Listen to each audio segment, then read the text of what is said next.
Rameswaram cafe bomb blast ವಿಚಾರಕ್ಕೆ ಸಂಬಂಧಪಟ್ಟಂತೆ ಅತಿ ದೊಡ್ಡ ಸುದ್ದಿ ಇದು.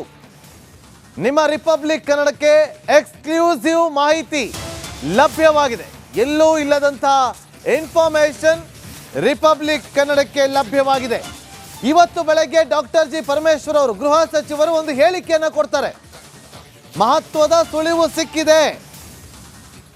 ಸಿಕ್ಕಿದೆ, ಆದಷ್ಟು ಬೇಗ ನಾವು ಪತ್ತೆ ಹಚ್ಚುತ್ತೀವಿ ಅಂತೇಳಿ ಸಚಿವರು ಹೇಳಿರುವಂತಹ ಸುಳಿವು ಯಾವುದು ಅನ್ನೋದು ನಿಮ್ಮ ರಿಪಬ್ಲಿಕ್ ಕನ್ನಡಕ್ಕೆ ಗೊತ್ತಾಗಿದೆ. ಆದರೆ ನಾನು ಈಗಲೇ ಹೇಳ್ತಾ ಇದ್ದೀನಿ, ಇನ್ವೆಸ್ಟಿಗೇಷನ್ಗೆ ಯಾವುದೇ ರೀತಿಯಾದಂಥ ತೊಂದರೆ ಆಗಬಾರ್ದು ಅಂತೇಳಿ ಒಂದಷ್ಟು ಇನ್ಫಾರ್ಮೇಷನ್ ಅನ್ನು ನಾವು ಕೂಡ ಗೌಪ್ಯವಾಗಿಡುವಂಥ ಕೆಲಸಕ್ಕೆ ಮುಂದಾಗ್ತಾ ಇದ್ದೀವಿ. ಇದು ಮಾಧ್ಯಮದ ಜವಾಬ್ದಾರಿಯುತವಾದಂಥ ಕೆಲಸ. ಹಾಗಾಗಿ ನಾವು ಆ ಒಂದು ಇನ್ಫಾರ್ಮೇಷನ್ ಅನ್ನು ನಾವು ಗೌಪ್ಯವಾಗಿಡುವಂಥ ಕೆಲಸಕ್ಕೆ ಮುಂದಾಗಿದ್ದೀವಿ. ಆದರೆ ಯಾರದು, ಯಾರಾತ, ಏನು NIAಗೆ ಹಾಗೂ ಸರ್ಕಾರಕ್ಕೆ ಸಿಕ್ಕಿರುವಂಥ ಸುಳಿವು, ಆ ಮಾಹಿತಿ ನಮಗೂ ಕೂಡ ಸಿಕ್ಕಿದೆ.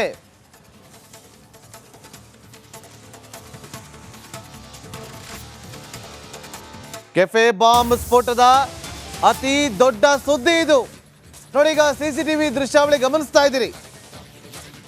ಬಸ್ನ ಒಳಗೆ ತೆರಳುತ್ತಾ ಇರುವಂಥ ದೃಶ್ಯಾವಳಿಯನ್ನು ಗಮನಿಸ್ತಾ ಇದ್ದೀರಿ. ಇದನ್ನ ಹೊರತುಪಡಿಸಿ ಈತ ಯಾರು, ಎಲ್ಲಿ ಅವನು, ಆ ಇನ್ಫಾರ್ಮೇಶನ್ ನಮಗೆ ಲಭ್ಯ ಆಗಿದೆ. ನೋಡಿ, ಎಲ್ಲೋ ದೂರದ ರಾಜ್ಯದಿಂದ ಅಥವಾ ದೂರದ ಸ್ಥಳದಿಂದ ಬಂದು ಆತ ಬ್ಲಾಸ್ಟ್ ಮಾಡಿದ್ದಲ್ಲ. ರಾಜ್ಯದ ಒಳಗಿದ್ದುಕೊಂಡೇ ದೇಶ ದ್ರೋಹದ ಕೆಲಸ ಮಾಡಿದ್ನ ಕೆಫೆ ಬಾಂಬರ್ ಮಧ್ಯ ಕರ್ನಾಟಕದವನ.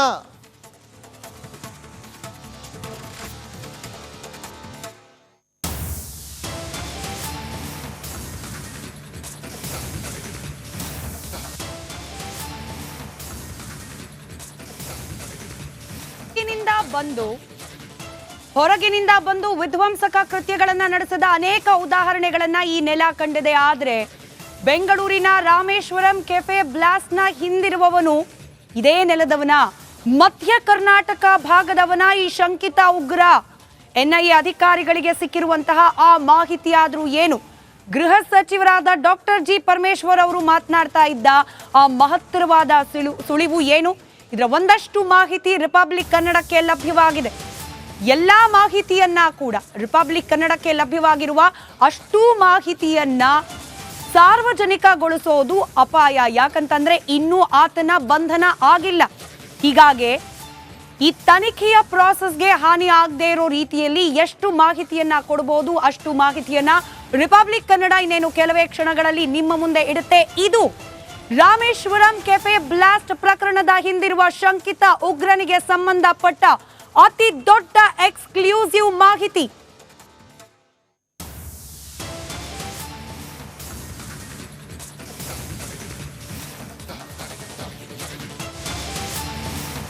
ಮಾರ್ಚ್ 1ನೇ ತಾರೀಕು ನಡೆದಿತ್ತು ರಾಮೇಶ್ವರಂ ಕೆಫೆಯಲ್ಲಿ ಸ್ಫೋಟ ಎಸಗಿದ ಶಂಕಿತ ಉಗ್ರ ಮಧ್ಯ ಕರ್ನಾಟಕದವನು ಅನ್ನೋ ಮಾಹಿತಿ ಲಭ್ಯವಾಗ್ತಾ ಇದೆ. ಶಂಕಿತನ ಸಂಪೂರ್ಣ ಮಾಹಿತಿಯನ್ನ NIA ಅಧಿಕಾರಿಗಳು ಸಂಗ್ರಹಿಸಿದ್ದಾರೆ. 4 ವರ್ಷಗಳಿಂದ ತಲೆಮರೆಸಿಕೊಂಡಿದ್ದಾನೆ ಈತ. ಈ ಹಿಂದೆ ಮತ್ತೊಂದು ಕೇಸ್ನಲ್ಲೂ ಕೂಡ ಆರೋಪಿಯಾಗಿದ್ದಾತ. 2020ರಿಂದಲೂ ಕೂಡ ಈತನಿಗೋಸ್ಕರ ತಲಾಶ್ ನಡೀತಿದೆ. ಆದರೆ ತನಿಖಾಧಿಕಾರಿಗಳ ಕೈಗೆ ಸಿಗದೇ ಇರೋ ರೀತಿಯಲ್ಲಿ ತಲೆಮರೆಸಿಕೊಂಡಿದ್ದಾತ. ಈಗ ರಾಮೇಶ್ವರಂ ಕೆಫೆ ಬ್ಲಾಸ್ಟ್ ನ ಹಿಂದಿರುವವನು ಕೂಡ ಈತನೇನಾ? 2020ನೇ ಇಸ್ವಿಯಿಂದ ದಾಖಲಾಗಿದ್ದ ಪ್ರಕರಣದಲ್ಲಿ ಆರೋಪಿ ಅಂತ ಹೇಳಿ ಗುರುತಿಸಿಕೊಂಡಿದ್ದಾತನೇನಾ ಈ ಶಂಕಿತ ಉಗ್ರ? ಶಂಕಿತನ ಬಗ್ಗೆ ರಿಪಬ್ಲಿಕ್ ಕನ್ನಡಕ್ಕೆ ಅತ್ಯಂತ ಪ್ರಮುಖವಾದ ಮಾಹಿತಿ ಲಭ್ಯವಾಗಿದೆ. ತನಿಖೆಗೆ ಹಿನ್ನಡೆ ಆಗಬಾರದು ಅಂತ ಹೇಳಿ ರಿಪಬ್ಲಿಕ್ ಕನ್ನಡ ಸಂಪೂರ್ಣ ಮುತುವರ್ಜಿಯನ್ನ ವಹಿಸಿ ಒಂದು ಜವಾಬ್ದಾರಿಯುತ ಮಾಧ್ಯಮವಾಗಿ ನಮ್ಮ ಬಳಿ ಮಾಹಿತಿ ಇದ್ರೂ ಕೂಡ ಅಧಿಕೃತವಾಗಿ NIA ಮೂಲದಿಂದ ಮಾಹಿತಿ ಹೊರಬರೋವರೆಗೂ ಈತನ ಬಗ್ಗೆ ಸಂಪೂರ್ಣವಾದ ಮಾಹಿತಿಯನ್ನ ಬಹಿರಂಗ ಪಡಿಸಿಲ್ಲ. ಬಟ್ ಕರ್ನಾಟಕ ಮಾಧ್ಯಮಗಳ ಪೈಕಿ ಮೊಟ್ಟ ಮೊದಲು ಈ ಮಾಹಿತಿ ಲಭ್ಯವಾಗಿರೋದು ರಿಪಬ್ಲಿಕ್ ಕನ್ನಡಕ್ಕೇನೆ. ಈ ಶಂಕಿತ ಉಗ್ರನ ಪೂರ್ವಾಪರದ ಬಗ್ಗೆ ಕಂಪ್ಲೀಟ್ ಡೀಟೇಲ್ಸ್ ರಿಪಬ್ಲಿಕ್ ಕನ್ನಡಕ್ಕೆ ಲಭ್ಯವಾಗಿದೆ. 2020ರ ಕೇಸ್ 1ರ ಆರೋಪಿ 20ರಿಂದಲೂ ಕೂಡ ಆತನಿಗೋಸ್ಕರ ನಡೀತಾ ಇದೆ ಹುಡುಕಾಟ. ಇದೇ ವ್ಯಕ್ತಿ ಇದೀಗ ರಾಮೇಶ್ವರಂ ಕೆಫೆ ಬ್ಲಾಸ್ಟ್ ಪ್ರಕರಣದ ಹಿಂದಿರುವವನ ಅನ್ನೋ ಬಲವಾದ ಅನುಮಾನ.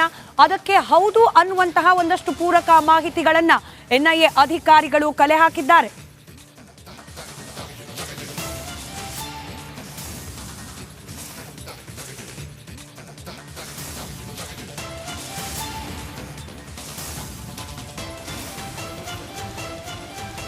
ಕೆಫೆ ಬಾಂಬರ್ ಬ್ಲಾಸ್ಟ್ ಪ್ರಕರಣದ ಎಕ್ಸ್ಕ್ಲೂಸಿವ್ ಮಾಹಿತಿ ರಿಪಬ್ಲಿಕ್ ಕನ್ನಡಕ್ಕೆ ಲಭ್ಯವಾಗಿದೆ.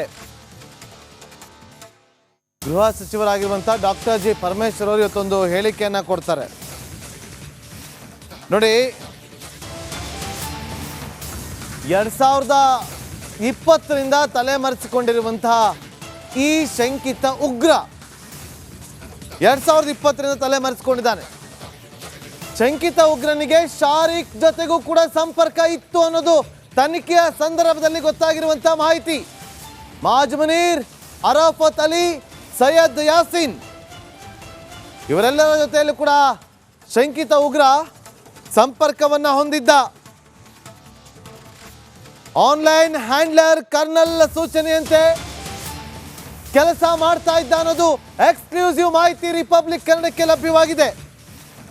ಶಂಕಿತ ಉಗ್ರನ ಸಂಪೂರ್ಣ ಹಿನ್ನೆಲೆ ಪತ್ತೆ ಹಚ್ಚಿರುವಂತಹ ಎನ್ಐಎ ನೋಡಿ, ಈಗ ನಮ್ಮ ಸ್ಕ್ರೀನ್ ಮೇಲೆ ನಾವು ಒಂದು ಫೋಟೋವನ್ನು ತೋರಿಸ್ತಾ ಇದ್ದೀವಿ.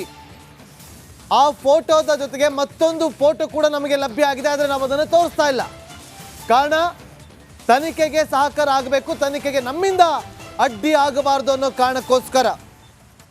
ಈತ ಯಾರು, ಈತನ ಹಿನ್ನೆಲೆ ಏನು, ಈತನ ನಾರ್ಮಲ್ ಫೋಟೋ ಹೇಗಿದೆ ಎಲ್ಲವೂ ಕೂಡ ರಿಪಬ್ಲಿಕ್ ಕನ್ನಡದ ಬಳಿ ಇದೆ, ಆದರೆ ನಾವು ತೋರಿಸೋದಕ್ಕೆ ಹೋಗ್ತಾ ಇಲ್ಲ.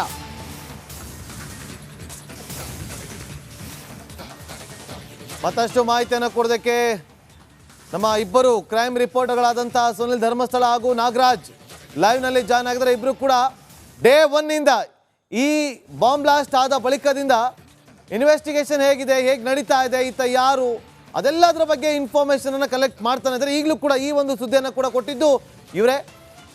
ಬಹಳ ಇಂಪಾರ್ಟೆಂಟ್ ಇನ್ಫಾರ್ಮೇಷನ್ ಕೊಟ್ಟಿದ್ದಾರೆ, ಆದರೆ ಆ ಒಂದು ಇನ್ಫಾರ್ಮೇಷನ್ ಮಾತ್ರ ನಾವು ಲೀಕ್ ಮಾಡ್ತಾ ಇಲ್ಲ.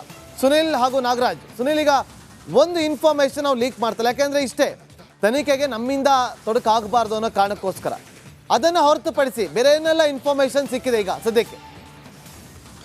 ಎಸ್ ನಾಗೇಂದ್ರ, ರಾಮೇಶ್ವರಂ ಕೆಫೆ ಸ್ಫೋಟಕ್ಕೆ ಸಂಬಂಧಪಟ್ಟಂತೆ ಪೊಲೀಸರು ಹಲವು ಆಯಾಮಗಳಲ್ಲಿ ತನಿಖೆಯನ್ನು ನಡೆಸ್ತಾ ಇದ್ರು. ಈ ಶಂಕಿತ ಉಗ್ರ ಯಾರು, ಆರಂಭದ ಕೆಲವೊಂದು ದಿನಗಳಲ್ಲಿ ಈತ ಯಾರು ಅನ್ನುವಂಥದ್ದನ್ನು ಐಡೆಂಟಿಫೈ ಮಾಡೋದು ಕೂಡ ಸಾಧ್ಯ ಆಗಿರಲಿಲ್ಲ.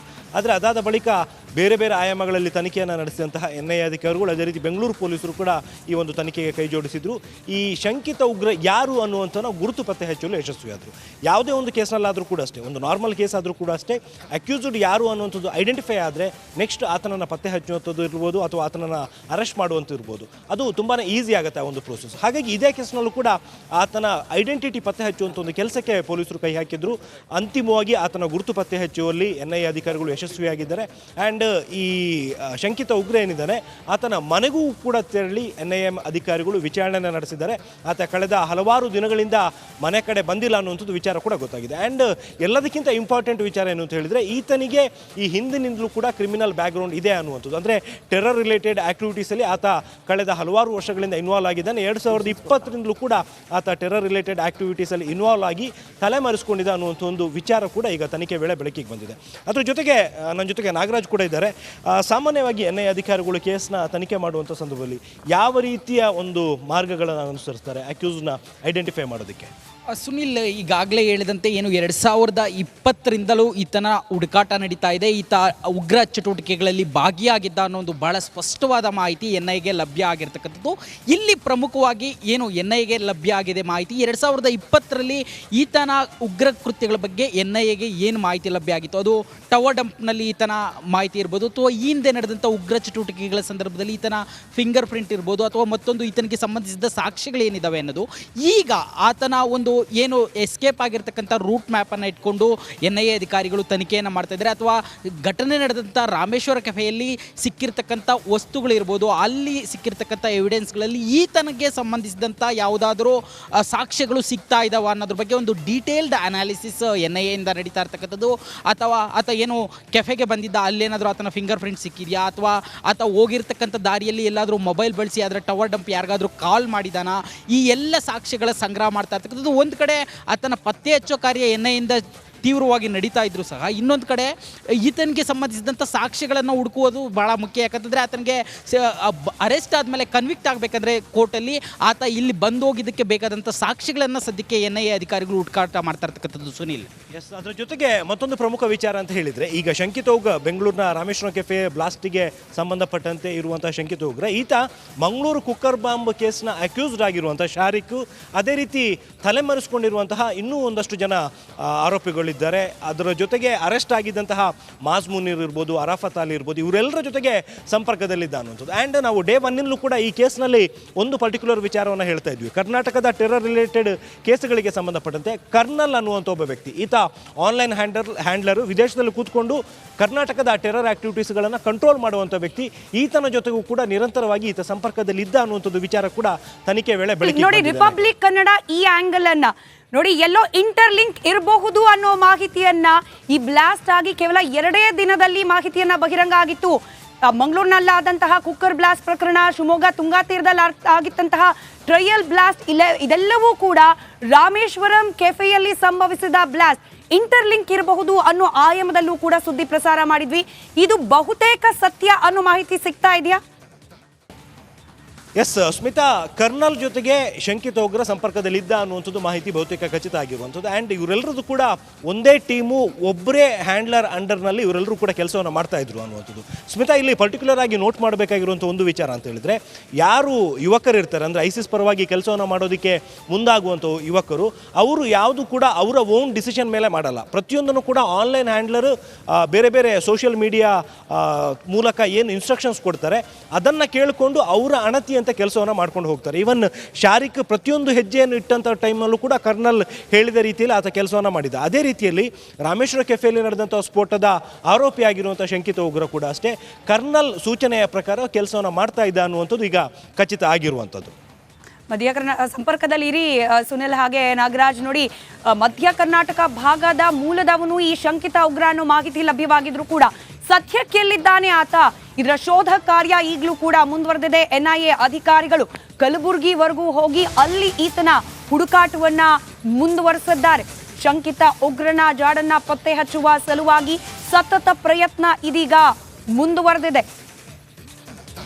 ಬಾಂಬರ್ಗಾಗಿ NIA ಅಧಿಕಾರಿಗಳು ನಿರಂತರವಾಗಿ ಶೋಧ ಕಾರ್ಯವನ್ನ ಮುಂದುವರೆಸಿದ್ದಾರೆ. ಅದರಲ್ಲೂ ಪ್ರಮುಖವಾಗಿ ಕಲಬುರಗಿ ವ್ಯಾಪ್ತಿಯಲ್ಲಿ ಹಲವು ಮಸೀದಿಗಳಲ್ಲಿ ಸರ್ಚ್ ಮಾಡ್ತಾ ಇದ್ದಾರೆ. ರಿಪಬ್ಲಿಕ್ ಕನ್ನಡ ಈ ಸುದ್ದಿಯನ್ನ ಕೂಡ ಮೊದಲನೇದಾಗಿ ಬ್ರೇಕ್ ಮಾಡಿತ್ತು. ಆತ ಮಸೀದಿ ಬಳಿ ಹೋಗಿ ಬಟ್ಟೆಯನ್ನ ಬದಲಾಯಿಸಿ ತನ್ನ ರೂಟನ್ನ ಕಂಟಿನ್ಯೂ ಮಾಡಿದ್ದಾನೆ ಅಂತ ಹೇಳಿ ಈ ಅಂಶದ ಆಧಾರದ ಮೇಲೆ ಇದೀಗ ಕಲಬುರಗಿ ವ್ಯಾಪ್ತಿಯಲ್ಲಿ ಇರತಕ್ಕಂತ ಅನೇಕ ಮಸೀದಿಗೆ CCTV ದೃಶ್ಯಗಳನ್ನ ಪರಿಶೀಲನೆ ನಡೆಸುತ್ತಿದ್ದಾರೆ NIA ತಂಡ.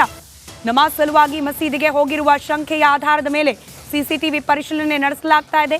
ಬಾಂಬರ್ ಕಲಬುರಗಿಯಲ್ಲೇ ಇದ್ದಾನಾ, ಇಲ್ಲಿಂದ ಮುಂದೆ ಎಲ್ಲಿಗೆ ಹೋಗಿರಬಹುದು ಅನ್ನೋದರ ಬಗ್ಗೆ ಕೂಡ ಮಾಹಿತಿ ಕಲೆ ಹಾಕೋ ಪ್ರಯತ್ನ ನಡೀತಾ ಇದೆ. ಕಲಬುರಗಿಯಿಂದ ಹುಮ್ನಾಬಾದ್ ವರೆಗೂ ಹೋಗಿ ಬಂದಿದ್ದಾರೆ NIA ತಂಡದ ಅಧಿಕಾರಿಗಳು. ಹುಮ್ನಾಬಾದ್ ಮುಖಾಂತರ ಬೇರೆ ಕಡೆ ತೆರಳಿದ್ದಾನಾ ಅನ್ನೋದರ ಬಗ್ಗೆ ಕೂಡ ತನಿಖೆ ಮುಂದುವರಿಸಲಾಗಿದೆ.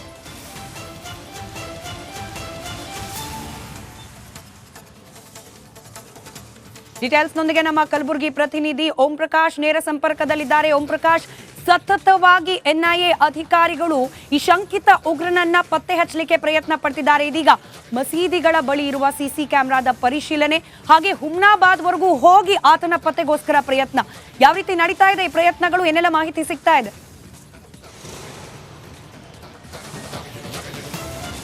Asmita, Rameshwaram cafe bomb blast ಪ್ರಕರಣಕ್ಕೆ ಸಂಬಂಧಪಟ್ಟಂತೆ ಶಂಕಿತ ಉಗ್ರನಿಗಾಗಿ ಎನ್ಐಎ ಅಧಿಕಾರಿಗಳ ತಂಡ ಕಳೆದ 3 ದಿನಗಳಿಂದಲೂ ಕೂಡ ಕಲಬುರಗಿಯಲ್ಲೇ ಬೀಡು ಬಿಟ್ಟು ಆತನಿಗಾಗಿ ಹುಡುಕಾಟವನ್ನು ನಡೆಸಿರುವಂಥದ್ದು. ಮೊದಲ 2 ದಿನ ಆತ ಏನು ಬಸ್ನಲ್ಲಿ ಬಂದ, ಟ್ರೈನ್ನಲ್ಲಿ ಬಂದ ಅನ್ನುವಂಥದ್ರ ಬಗ್ಗೆ ಸಾಕಷ್ಟು ಮಾಹಿತಿ ಪಡೆದಿರುವಂಥ ಎನ್ಐಎ ಅಧಿಕಾರಿಗಳ ತಂಡ ಆ ಎಲ್ಲ ಬಸ್ ನಿಲ್ದಾಣ ಮತ್ತು ರೈಲ್ವೆ ನಿಲ್ದಾಣದ CCTV ಫುಟೇಜ್ಗಳನ್ನು ಕೂಡ ಪರಿಶೀಲನೆಯನ್ನು ನಡೆಸಿರುವಂಥದ್ದು. ಆದರೆ ಅಲ್ಲಿ ಮಹತ್ವದ ಮಾಹಿತಿ ಸಿಕ್ಕಿರುವಂಥದ್ದು ಏನಂದರೆ ಶಂಕಿತ ಉಗ್ರ ಬಾಂಬರ್ ಏನಿದ್ದಾನೆ ಆತ ಕಲಬುರಗಿಗೆ ಬಂದಿದ್ದಾನೆ ಅಂತ ಅನ್ನುವಂಥ ಒಂದು ದೊಡ್ಡ ಲೀಡ್ ಸಿಕ್ಕಿರುವಂಥದ್ದು. ಅದಾದ ಬಳಿಕ ಇಲ್ಲಿಂದ ಎಲ್ಲಿ ಹೋದ, ಏನು ಮಾಡ್ತಾ ಇದ್ದ ಅನ್ನೋದ್ರ ಬಗ್ಗೆ ಕೂಡ ಎನ್ಐಎ ಅಧಿಕಾರಿಗಳ ತಂಡ ಇದೀಗ ತನಿಖೆಯನ್ನು ನಡೆಸೋದಕ್ಕೆ ಮುಂದಾಗಿರುವಂಥದ್ದು. ಅದರ ಮುಂದುವರೆದ ಭಾಗವಾಗಿ ಆತ ಏನು ಕಲಬುರಗಿಯ ಹಲವು ಮಸೀದಿಗಳಲ್ಲಿ ಏನಾದರೂ ನಮಾಜ್ಗಾಗಿ ಹೋಗಿದ್ದಾನ ಅನ್ನುವಂಥ ಲೆಕ್ಕಾಚಾರದಲ್ಲಿ ಎನ್ಐಎ ಅಧಿಕಾರಿಗಳ ತಂಡ ಕಲಬುರಗಿಯ ಹಲವು ಮಸೀದಿಗಳಿಗೂ ಕೂಡ ಈಗ ಭೇಟಿ ನೀಡಿರುವಂಥದ್ದು. ಮಸೀದಿಯ CCTV ದೃಶ್ಯಗಳನ್ನು ಕೂಡ ವಶಕ್ಕೆ ಪಡೆದುಕೊಂಡು ಎನ್ಐಎ ಅಧಿಕಾರಿಗಳ ತಂಡ ವಿಚಾರಣೆಯನ್ನು ಅಂದರೆ ತನಿಖೆಯನ್ನು ನಡೆಸೋದಕ್ಕೆ ಮುಂದಾಗಿರುವಂಥದ್ದು. ಇದರ ಮಧ್ಯೆ ಆತ ಕಲಬುರಗಿಯಲ್ಲೇ ಇದ್ದಾನೆ ಅಥವಾ ಕಲಬುರಗಿಯಿಂದ ಬೇರೆ ಎಲ್ಲಿಗೆ ಹೋಗಿದ್ದಾನೆ ಅನ್ನೋದ್ರ ಬಗ್ಗೆ ಲೀಡ್ ಅನ್ನು ಹುಡುಕ್ತಾ ಇರುವಂಥದ್ದು. ಸೊ ಆ ನಿಟ್ಟಿನಲ್ಲಿ ಎನ್ಐಎ ಅಧಿಕಾರಿಗಳ ತಂಡ ಮಸೀದಿಯ CCTV ದೃಶ್ಯಗಳು ಸಾಕಷ್ಟು ಮಸೀದಿಗಳಿಗೂ ಕೂಡ ಏನು ಎನ್ಐಎ ಅಧಿಕಾರಿಗಳ ತಂಡ ಭೇಟಿ ನೀಡಿರುವಂಥದ್ದು. ಭೇಟಿ ನೀಡಿ CCTV ಫುಟೇಜ್ಗಳನ್ನು ವಶಕ್ಕೆ ಪಡೆದು ತನಿಖೆಯನ್ನು ನಡೆಸೋದಕ್ಕೆ ಮುಂದಾಗಿರುವಂಥದ್ದು. ಇದರ ಮಧ್ಯೆ ಬೀದರ್ ಜಿಲ್ಲೆಯ ಹುಮ್ನಾಬಾದ್ವರೆಗೂ ಕೂಡ ಎನ್ಐಎ ಅಧಿಕಾರಿಗಳ ತಂಡ ಹೋಗಿ ಬಂದಿರುವಂಥದ್ದು. ಯಾಕಂತಂದರೆ ಆತ ಹುಮ್ನಾಬಾದ್ ಮುಖಾಂತರವಾಗಿ ಏನಾದರೂ ಹೈದರಾಬಾದ್ಗೆ ಹೋಗೋದನ್ನ ಅನ್ನೋದ್ರ ಬಗ್ಗೆ ಕೂಡ ಎನ್ಐಎ ಅಧಿಕಾರಿಗಳ ತನಿಖೆಯನ್ನು ನಡೆಸ್ತಾ ಇರುವಂಥದ್ದು. ಆದರೆ ಇದುವರೆಗೂ ಕೂಡ ಎನ್ಐಎ ಅಧಿಕಾರಿಗಳಿಗೆ ಒಂದು ಆತ ಕಲಬುರಗಿಗೆ ಬಂದಿದ್ದಾನೆ ಅನ್ನುವಂಥದ್ದು ದೊಡ್ಡ ಮಟ್ಟದಲ್ಲಿ ಮಾಹಿತಿ ಸಿಕ್ಕಿರುವಂಥದ್ದು. ಆದರೆ ಕಲಬುರಗಿಯಿಂದ ಮುಂದೆ ಎಲ್ಲಿ ಹೋಗಿದ್ದಾನೆ ಅಥವಾ ಕಲಬುರಗಿಯಲ್ಲೇ ಉಳ್ಕೊಂಡಿದ್ದಾನೆ ಅನ್ನೋದ್ರ ಬಗ್ಗೆ ಕೂಡ ಇನ್ನೂ ಯಾವುದೇ ರೀತಿಯಾದಂಥ ಮಾಹಿತಿ ಸಿಕ್ಕಿಲ್ಲ. ಹಾಗಾಗಿ ಇದೀಗ ಆತನಿಗಾಗಿ ಎನ್ಐಎ ಅಧಿಕಾರಿಗಳ ತಂಡ ಮತ್ತೆ ತೀವ್ರತರವಾದಂಥ ಶೋಧ ಕಾರ್ಯವನ್ನು ನಡೆಸಿರುವಂಥದ್ದು. ಸ್ಮಿತಾ, ರೈಟ್, ಧನ್ಯವಾದ ಮಾಹಿತಿಗಾಗಿ.